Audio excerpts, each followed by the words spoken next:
दोस्तों आज की जो मैं कहानी आपको सुना रहा हूँ, इस कहानी को जब आप पूरा सुनोगे आपको हंसी भी आएगी। कैसे एक पति ने अपनी पत्नी को मौत के घाट उतार दिया। सिर्फ उसकी इतनी गलती थी कि वो पहली बार जब उसने सेक्स किया, उसके बाद जब रात को पति ने दूसरी बार सेक्स के लिए उससे पत्नी को बोला तो यहाँ पर पत्नी ने उसे मना कर दिया, जिसके चलते पति को इतना भयंकर गुस्सा आया कि सेक्स नहीं करने के लिए उसने अपनी पत्नी को मौत के घाट उतार दिया। वाक्य में हैरान और परेशान वाली कहानी थी। जब इस कहानी को मैंने सुना मुझे भी विश्वास नहीं हुआ कैसे एक पति अपनी पत्नी को सेक्स के लिए मौत के घाट उतार सकता। वाक्य में इस कहानी को जब पूरा सुनोगे आपके नीचे से भी जमीन खिसक जाएगी। एक पति ने कैसे अपनी पत्नी को दर्दनाक मौत दिया, जिससे रूह कांपने वाली ये कहानी है। वाक्य में हैरान और परेशान वाली कहानी थी। आइए जानते हैं दोस्तों पूरा मामला क्या है।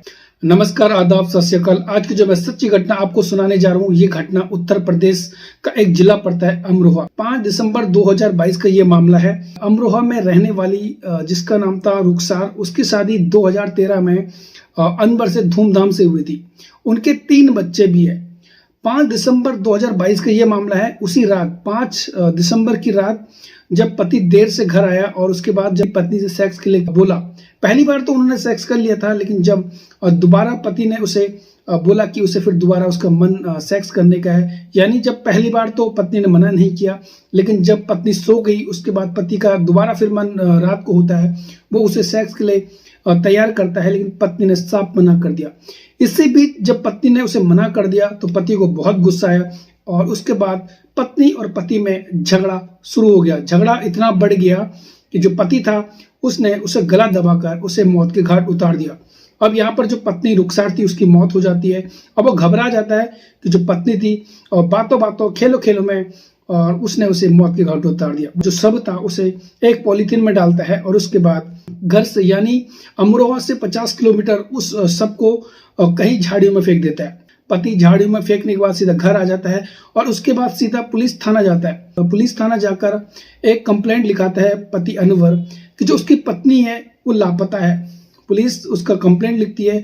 पुलिस जब अपना पूरा जांच पड़ताल करती है तभी पुलिस को सूचना मिलती है जो ठाकुर द्वारा है, वहीं एक गांव पड़ता है रतुपुरा, वहां एक महिला का शव पुलिस को मिलता है। पुलिस वहां जाती है, पुलिस सबको अपने कब्जे में करती है और पुलिस हत्या का केस बनाकर उस महिला का जो शव मिला था उस पर जांच पड़ताल शुरू करती है। जब पुलिस ने पूरी तरह जांच पड़ताल करी और जो महिला जो शव मिला था उसकी पास के थानों में उसकी फोटो भेज दिया था, यानी हर जगह पुलिस ने उस जो शव मिला था उसके जगह जगह उसके पोस्टर लगा दिए और थानों में उसके पोस्टर भेज दिए। वहीं अनवर को भी पुलिस बुलाती है। जो अज्ञात महिला का शव मिलाता है, पुलिस पति को पुलिस थाना बुलाती है। उसके बाद जब पुलिस से उससे पूछताछ करती है, पहले तो आनाकानी करता रहा, लेकिन पुलिस को थोड़ा शक हुआ कि जो पति है वो कुछ गलत या फिर झूठ बोला या फिर डर रहा है, और पुलिस ने जब उससे कड़ी पूछताछ करी तो वो टूट जाता है। उसके बाद उसने पुलिस को पूरी कहानी सुनाई। 5 दिसंबर 2022 की रात दोनों ने सेक्स किया, पहली बार सेक्स किया, उसके बाद पति ने दूसरा रात को यानी फिर दोबारा उठने के बाद सेक्स की उसकी मांग करी, लेकिन पत्नी ने उसे साफ मना कर दिया, जिसके चलते पति ने उसे गला घोटकर और उसे मौत के घाट उतार दिया। वाक्य में पुलिस भी हैरान थी, परेशान थी, कैसा एक पति सेक्स के लिए अपनी पत्नी को मौत के घाट उतार देता है। पुलिस ने तुरंत जो आरोपी अनवर था पति, उसे गिरफ्तार करा और उसके बाद उसे सीधा जेल भेज दिया। वाक्य में पुलिस भी हैरान थी, ऐसा कोई कैसे कर सकता है। पति पत्नी का जो रिश्ता होता है वो सबसे बड़ा अटूट रिश्ता होता है, लेकिन यहाँ पर उल्टा था। पत्नी ने जब सेक्स के लिए मना करा तो पति ने उसे मौत के घाट उतार दिया। वाक्य में हैरान और परेशान वाली कहानी थी। जब ये कहानी मैंने सुनी, जब ये रिसर्च करा था, तो वाक्य में मुझे भी विश्वास नहीं हुआ कैसे एक पति अपनी पत्नी के साथ इस तरह दर्दनाक उसे मौत दे सकता। वाक्य में हैरान और परेशान वाली कहानी थी। दोस्तों इस कहानी से आपको ऐसे पति पर हंसी भी आएगी कि कैसे एक सेक्स के लिए अपनी पत्नी को मौत के घाट उतार देता है। तो दोस्तों ये थी आज की कहानी। दोस्तों इस कहानी का सुनाने का उद्देश्य किसी का दिल दुखाना नहीं है, किसी को परेशान करना नहीं है, बल्कि आपको जागरूक करना है, सचेत करना है। दोस्तों आज के लिए इतना ही, तब तक के लिए बाय, टेक केयर।